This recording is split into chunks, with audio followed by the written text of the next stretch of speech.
नमस्कार दोस्त, कैसे हैं आप सब। पढ़ाकू इंडिया में आप सभी का स्वागत है। तो अभी हम देख रहे हैं टेंथ का सिलेबस क्या पूछा जाएगा। 15 से एग्ज़ाम है बच्चे का। तो आप लोग होंगे थोड़ा कन्फ्यूजन में होंगे कि अभी लास्ट वक्त में क्या पढ़ लें, क्या पढ़ना बहुत ज़रूरी है। तो हम एक आपको संक्षिप्त में बताने आए हैं कि आपको कैसे पढ़ाई करना है अभी लास्ट टाइम में, और 100 मार्क्स का पेपर किस तरह से रहने वाला है। तो सबसे पहले है गोधूली। गोधूली आपका रहने वाला है 35 नंबर का।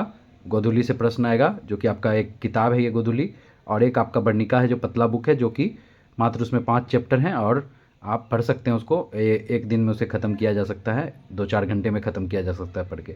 तो अच्छे से एक बार रीड कर लेंगे उसको समझ समझ के। और गोधूली से आप पहले से पढ़े होंगे, तो 35 नंबर का इससे क्वेश्चन आएगा। और 50 नंबर व्याकरण से पूछा जाएगा, हिंदी व्याकरण से, जो कि बहुत ही इम्पोर्टेंट है आप लोग के परीक्षा के लिए। तो आइए देखते हैं कि ऑब्जेक्टिव, और आपका दो तरह से पेपर होता है। एक तो विषय आधारित प्रश्न पूछा जाएगा, एक पूछा जाएगा ऑब्जेक्टिव, जिसमें आपको ऑब्जेक्टिव रहेगा देना आंसर, और ओएमआर शीट में आपको फिल करना रहेगा उसका उत्तर। तो वस्तुनिष्ठ प्रश्न में 50 नंबर का जो है, उसके लिए आपको 60 प्रश्न दिया जाएगा टोटल। 60 प्रश्न में आपको 50 बनाना है सिर्फ। उसमें उसमें भी किताब से आपके रहेंगे 30 प्रश्न लगभग, और व्याकरण से रहेंगे 20 प्रश्न। मतलब ऑब्जेक्टिव में भी हमको यहाँ पे काफ़ी हेल्प मिल रहा है व्याकरण से, और बाकी व्याकरण तो अलग से पूछा ही जाएगा। अब तो टोटल ये हो गया 50 प्रश्न आपका दोनों मिला के। तो वस्तुनिष्ठ का पेपर जो रहेगा ऑब्जेक्टिव क्वेश्चन, तो आपको यहाँ से 50 प्रश्न कुल मिलेंगे। 60 प्रश्न दिए जाएंगे, तो 50 आपको कुल यहाँ से मिलेंगे ऑब्जेक्टिव में। तो अब नेक्स्ट है इधर सब्जेक्टिव में, विषय आधारित में। तो विषय आधारित में भी 50 नंबर का है आपका।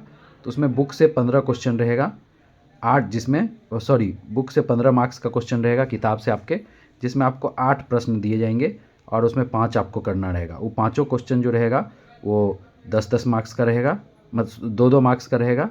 तो ये 10 नंबर आपका यहाँ से आ जाएगा। तो 10 नंबर आपका यहाँ से आ गया। और गधान से 2 क्वेश्चन ये रहेगा आपको, 2-2 नंबर का 10 क्वेश्चन, टोटल 10 प्रश्न रहेगा 2-2 नंबर का, तो 20 नंबर का ये हो गया। और गधान से 20 में 20 लाना बड़ी आसान है, क्योंकि गाधान से आपको दिया रहेगा और उसी में ऊपर उत्तर लिखा रहता है। तो बस आप देखेंगे और आंसर देंगे नीचे। तो जो टोटल 10 प्रश्न रहेगा और 2-2 नंबर का रहेगा, तो आपको 20 नंबर टोटल इससे आ जाएगा आपको गधान से। एक निबंध रहेगा किसी पे लिखना, तो निबंध आपका एक रहेगा 10 नंबर का, और 10 नंबर आपका आ जाएगा इससे। पत्र लेखन या संवाद रहेगा आपका एक क्वेश्चन, और ये 5 नंबर का। यहाँ कन्फ्यूज नहीं होना है, गधांश 10 प्रश्न रहेगा 2-2 नंबर का, तो आपको 20 नंबर यहाँ से मिल जाएगा। तो पत्र लेखन या संवाद में 5 नंबर का रहेगा। लघु उत्तरीय क्वेश्चन, जो कि आपको हम बताए हैं ऊपर यहाँ पे, दोनों मिला के 15 नंबर का जो है, उसका हम ब्रेक करके बता रहे हैं यहाँ पे। यहाँ देख सकते हैं आप, लघु उत्तरीय रहेगा अब 5 क्वेश्चन 2-2 नंबर का, तो 10 नंबर यहाँ से हो जाएगा। और दीर्घ उत्तरीय एक क्वेश्चन रहेगा 5 नंबर का, तो 50 नंबर यहाँ से आपको आ जाएगा। तो ये कंप्लीट आपको हिंदी में पढ़ लेना है। सबसे ज़्यादा आप लोग व्याकरण पे फोकस कर लें, और जो बच्चे थोड़े भी पढ़ाई किए होंगे, तो ऑब्जेक्टिव में 50 में आराम से 40 के आसपास मार्क्स ले आएंगे। और इधर पत्र लेखन में 5 नंबर ले ही आएंगे। पत्र लेखन आप जल्दी से जाकर प्रैक्टिस कर लीजिए। और निबंध में 10 नंबर आपको किसी पे निबंध लिखना रहेगा। निबंध कैसे लिखते हैं एक बार देख लीजिए। निबंध से आपको 10 नंबर पक्का आ जाएगा, और पत्र लेखन से 5 नंबर पक्का आ जाएगा। गद्यांश से 20 नंबर पक्का आपको आ जाएगा। तो यहाँ से आपको 20 और 10, 30, 5, 35 नंबर तो पक्का है, आएगा ही आएगा। और लघु उत्तरीय और दीर्घ उत्तरीय से 10 नंबर और 5, 15 नंबर में से आप 10 नंबर आराम से ला सकते हैं। तो ये आपका पूरा कंप्लीट विवरण है। तो आप लोग ध्यान से पढ़ लें कि गद्यांश से 20 नंबर है आपका, निबंध से 10 नंबर है, पत्र लेखन से 5 नंबर है, दीर्घ उत्तरीय प्रश्न से 10 नंबर है, जिसमें 8 प्रश्न रहेंगे, 5 आपको सॉल्व करना रहेगा और 2-2 नंबर के रहेंगे। दीर्घ उत्तरीय में 2 प्रश्न रहेंगे, एक आपको सॉल्व करना रहेगा जो 5 नंबर का रहेगा। तो काफ़ी आसान कर दिया गया पेपर पैटर्न को। तो आपको ये सब्जेक्टिव रहेगा जिसका आपको सबका उत्तर लिखना है, और ये ऑब्जेक्टिव रहेगा जिसमें केवल आपको क्वेश्चन पढ़ना है और OMR शीट में आपका आंसर फिल करना है। OMR शीट में भी देखेंगे कि अच्छे से आप लोग बढ़िया से इसको पूरा बबल करके फिल करें, ताकि आपका कंप्लीट मार्क्स वहाँ पे आ जाए। ये कोशिश करेंगे कि खाली ना रहे आपका। तो ये OMR शीट में ऐसे फिल करेंगे आप। तो ये रहा। और हम आपको बताते हैं व्याकरण में आपको क्या क्या पढ़ना है। तो व्याकरण में आप ये सब टॉपिक देख लें एक बार व्याकरण का किताब लेके, और फटाफट रिवीजन कर लें आप। मुझे लगता है कि 2 से 3 घंटे में आप अच्छे से व्याकरण का रिवीजन कर लेंगे, व्याकरण के कुछ उदाहरण देख लेंगे, जो जो टॉपिक हम बताएंगे, तो अच्छा मार्क्स आपको हिंदी में आ सकता है। और पिछले वीडियो में बताए हैं कि राइटिंग आपका बहुत मायने रखता है। आप लिखने वाला जो पोर्शन है, ऑब्जेक्टिव में तो कुछ नहीं करना है आपको, बस क्वेश्चन पढ़ना है, आंसर रंगना है। इसमें क्या करना है कि आपको अच्छे से लिखना है, कॉपी को सजा सजा के। जितना अच्छे से आप लिखेंगे उतना अच्छा मार्क्स आपको आएगा। तो ये ध्यान रखें। अभी भी 2 दिन का समय है, आप पढ़ाई कर सकते हैं अच्छे से।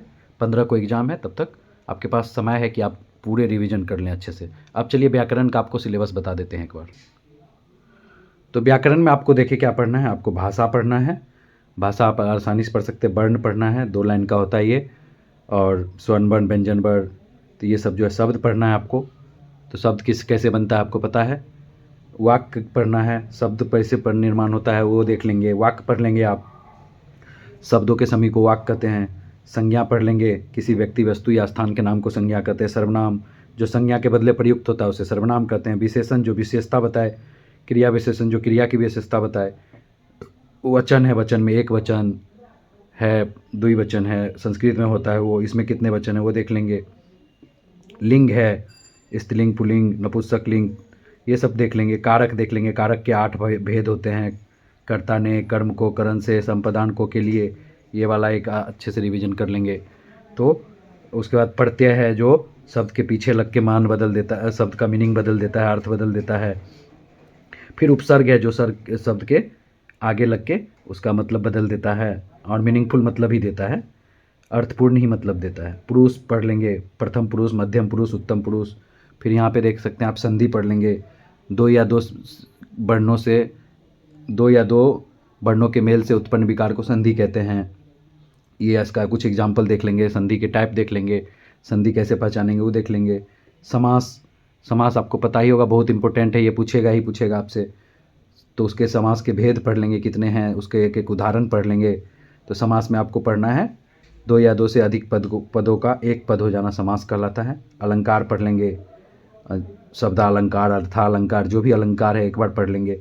विलोम शब्द पढ़ लेंगे, जो आप उल्टा होता है, राजा का प्रजा, जैसे हंसना का रोना, उठना बैठना, तो ये विलोम शब्द अपोजिट वर्ड होता है, शब्द पढ़ लेंगे। उसके बाद आप शब्द यहाँ भी लिखा है, यहाँ भी लिखा है, तो विलोम शब्द पढ़ लेंगे आप लोग। उसके बाद तत्सम, तद्भव पढ़ लेंगे। पर्यायवाची शब्द पढ़ लेंगे, कि जैसे आँख का होता है नेत्र, नयन, लोचन, चक्षु, तो आप ये पढ़ लेंगे पर्यायवाची शब्द। उसके बाद अनेक शब्दों के लिए एक शब्द पढ़ लेंगे आप लोग। तो अनेक शब्दों के लिए एक शब्द आप लोग आसानी से पढ़ लेंगे, कि कोई भी आपको एक शब्द दे दिया, अनेक शब्द दे दिया, जिसके लिए एक शब्द। लंबा हो उदर जिसका, लंबोदर, गणेश, ऐसे ही जिसके 10 मुख हो उसको क्या बोलते हैं, रावण, इस टाइप का। नेक्स्ट है कि आप लोग उसके बाद अनेक शब्दों के लिए एक शब्द पढ़ लेंगे। फिर अनेकार्थक शब्द पढ़ लेंगे, मतलब अनेकार्थक शब्द, एक शब्द से कई अर्थ निकलते हों, ये युग्म शब्द पढ़ लेंगे। समान अर्थ शब्द पढ़ लेंगे, कि मतलब एक ही पढ़ने में एक ही लग रहा हो लेकिन मतलब अलग अलग हो। शुद्ध अशुद्ध वाक्य पढ़ लेंगे, कि आपको कोई शुद्ध वाक्य दे दिया या अशुद्ध दे दिया, अशुद्ध दे दिया, उसमें से शुद्ध करना रहेगा कि क्या हो सकता है वो पढ़ लेंगे, या इसमें क्या अशुद्ध है ये पूछ सकता है।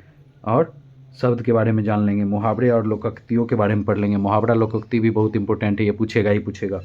तो ये सारा आपका व्याकरण का पोर्शन है, जिसको आपको देख लेना है, अभी आज ही ख़त्म कर लेना है देख के, ताकि आप कम से कम 50% मार्क्स यहाँ से आप ले आए, पूरे 50% मार्क्स। और अभी 2 दिन का वक्त है, आप जितना ज़्यादा कंफर्टेबल रहें आराम से पढ़ लें। और जो पहले से पढ़ चुके हैं एक बार रिवीजन कर लें, कुछ उदाहरण देख लें, पिछले साल का प्रश्न देख लें कि कौन कौन प्रश्न ज़्यादा बार पूछा गया है, तो वो और अच्छा मार्क्स गेन कर सकते हैं। तो ये है आपका सिलेबस के बारे में अच्छे से बताए हैं। हो सकता है कि व्याकरण का आपको हम एक क्लास भी इसमें दे, नहीं तो आप लोग किसी बुक की सहायता से और उसकी मदद से आप लोग पढ़ाई कर सकते हैं। तो चलिए आज के लिए इतना ही। आप लोग अपने पढ़ाई पे फोकस रखिए। बेस्ट ऑफ लक आपके एग्ज़ाम के लिए। हमारे चैनल को सब्सक्राइब कर लीजिए और अपने दोस्तों के साथ शेयर करिए। आप सभी का शुक्रिया।